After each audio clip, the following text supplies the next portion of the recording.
අයිබෝවන් සුබ දවසක් සරසවි ඇස්ට්‍රෝලොජි අපගේ YouTube channel එක හා එකතු වී සිටින සියලු දෙනාට අද අපි කතා කරන්න බලාපොරොත්තු වන්නේ මේ ප්‍රබල ග්‍රහමාරුවක් සිදු වුණා ඔක්තෝබර් 19 වෙනිදා. එනම් ගුරු ග්‍රහයා තමාගේ උච්ච භවන වන කටක රාශියට ප්‍රවිෂ්ඨ වුණා. මේ ග්‍රහමාරු නිසා ඒ ලග්න වලට බලපාන්නා වූ සුබ අසුබතාවයන් පිළිබඳව අපි කතා කරන්න බලාපොරොත්තු වෙනවා. පසුගිය අනිකුත් වීඩියෝ වල මේෂ උෂම මිථුන කටක සිංහ කන්‍යා ලග්න පිළිබඳව අපි කතා කරා.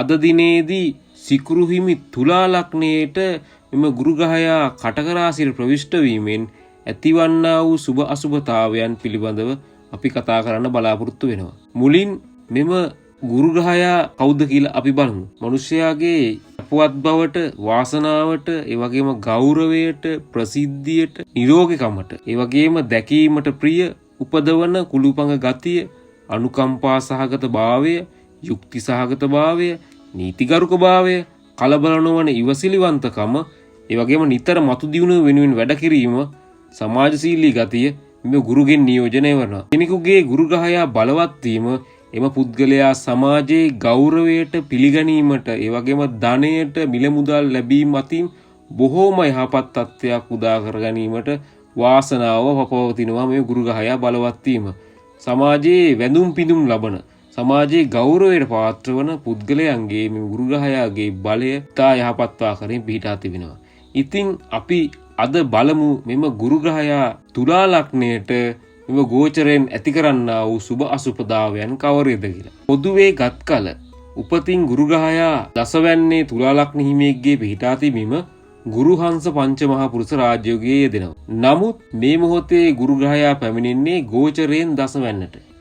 ගෝචරයෙන් දසවැන්නට පැමිණීම තුලා ලග්නයට උපතින් ගුරු දසවැන්නේ සිටීමට වැඩිය හාත්පසින් වෙනස්කාර. ගුරු දසවැන්නට ගෝචරයෙන් පැමිණීම එතරම්ම යහපත් නොවේ. මෙම නිසා රැකියා කටයුතු යම් යම් ගැටලු ප්‍රශ්න, රැකියාවන් මාරු කිරීම, දැන්ට කරන රැකියාවේ ආයතනයේ සේවකයන් අනෙකුත් ප්‍රධානීන් සමග මතභේද ගැටුම් ඇති වෙන්න පුළුවන් කාල සීමාවක්, අලුත් රැකියාවල් වලට කරන රැකියාව එපා වෙලා අලුත් රැකියාවකට යන්න සිත් දෙන කාල සීමාවක්, ඒ වගේම රැකියාවේ අපහසුතාවයන්, රැකියාව කිරීමට අකමැති බව මේ කාලයේදී ඇති වෙන්න පුළුවන්. ඒ නිසා කරන කියන රැකියා කටයුතු සම්බන්ධයෙන් වෙනදාට වැඩිය බොහෝම සැලකිලිමත් විය යුතු කාල සීමාවක් තුලා ලග්න හිමියන්ට මේ කාලය උදා වී තිබෙන්නේ.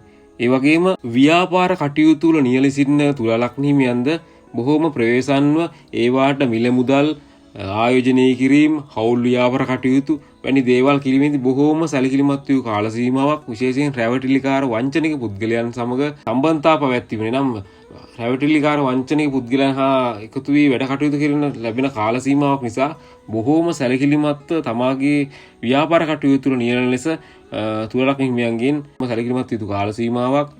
ව්‍යාපාර කටයුතු නියැලෙන තුලා ලග්න හිමියන් මුදල් ආයෝජනය කිරීම, මේ වගේ ව්‍යාපාර කටයුතු ලාභ වෙනදාමෙන් ලාභ ඉපීමට අපහසුයි. ඊට වැඩිය ව්‍යාපාර කටයුතු වල සාර්ථකත්වය අඩු වෙන්න පුළුවන්. ඒ නිසා බොහොම ඉවසිලිවන්තව කටයුතු කරන්න මේ කාල සීමාව, විශේෂයෙන් මුදල් ආයෝජනය කිරීම වගේ ලොකු දේවල් වලට යන්න එපා. බොහොම සැලකිලිමත්ව මේ කාල සීමාව ගත කරන්න තුලා ලග්න හිමියන්. ගුරු දසවැන්නේ ගෝචර වෙමින් සප්තම දෘෂ්ටි 4 වෙනි එළ නිසා යම් මානසික පීඩාවන්, සිත්ෙදීම්, කලකිරීම, එපා වීම වගේ දේවල් ඇති වෙන්න පුළුවන්.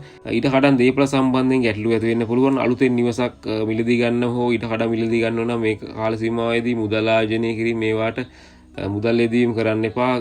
ඒවෙන් පාඩු සිදු වෙන කාල සීමාවක්. ගෙවල් දොරවල් මාරු කරන, වෙන ස්ථාන වලට දුර බැහැර ප්‍රදේශයට යන්න සිත් දෙන කාල සීමාවක් ඇති වෙන්න පුළුවන් මේ කාල සීමාව. ඒ වගේම සතුරන් නැති වෙන කාල සීමාව, රහස් සතුරන් නැති වෙනවා. ඒක නිසා තමා එදිනෙදා වැඩ කටයුතු කරන පුද්ගලයන් පිළිබඳ බොහොම සැලකිලිමත් වෙන්න. මොකද රහස් සතුරන් නැති වෙලා තමාගේ පාඩු සිදු වෙන කාල සීමාවක්. ඒ වගේම සොර සතුරන්ගෙන් ගැටලු ඇති වෙන්න පුළුවන්. තමාගේ දේව ආරක්ෂා කරගෙන ඒ පිළිබඳ සැලකිලිමත් වන තුලා ලග්න හිමියන්ට බොහෝ පාඩු සිදු වෙන කාල සීමාවක් නිසා ඒ පිළිබඳව සැලකිලිමත් වන්න. ඒ වගේම අනවශ්‍ය ගමන් බිමන් යෙදෙන කාල සීමාවක්. ඒ නිසාද මුදල් වියදම් වීම සිදු වෙනවා. මේ අනවශ්‍ය ගමන් බිමන් යෙදෙන කාල සීමාවක්. ඒ නිසා ඒ පිළිබඳව සැලකිලිමත් වන්න. ඒ පවුලේ කෙනෙක් නිසා මුදල් වියදම් වීමක් නැත්නම් මේ රෝහල්ගත වීමක් නිසා මිල මුදල් වියදම් වීමක් සිදු වෙන්න පුළුවන්. ඒ පිළිබඳව සැලකිලිමත් වන්න. ඒ වගේම ගුරු ග්‍රහයා දසවැන්නේ ගෝචර වීම නිසා තුලා ලග්න හිමියන්ට රැකියා කටයුතු බාධාවන් වගේම මිල මුදල් සම්බන්ධයෙන් සෞඛ්‍ය තත්ත්වය පිළිබඳ ගැටලු ඇති වෙන්න පුළුවන්. ඒ නිසා ඒ පිළිබඳ සැලකිලිමත් වන්න. විවාහ ජීවිතය ගත කරන අඹුසැමියන් අතර මතභේදාත්මක ගැටලු ඇති වෙන්න පුළුවන්.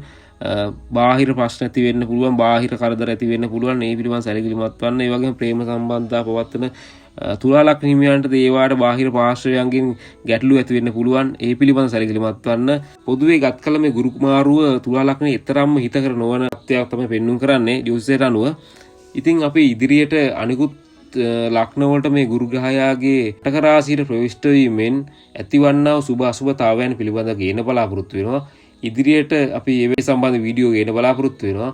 ඒ නිසා ඔබගේ අදහස් අපිට ඉදිරිපත් කරන්න. අපගේ වීඩියෝ අන්න අයට දැනගන්න ෂෙයා කරන්න. ඒ වගේම අපේ channel එක දිගටම රැඳී සිටින්න. ජ්‍යොතිෂ සම්බන්ධ සියලු දේවල් අපි ඔබ විතර ගේන බලාපොරොත්තු වෙනවා. ඒ නිසා අපේ channel එක රැඳී සිටින්න. ඔබට සුබ දවසක්.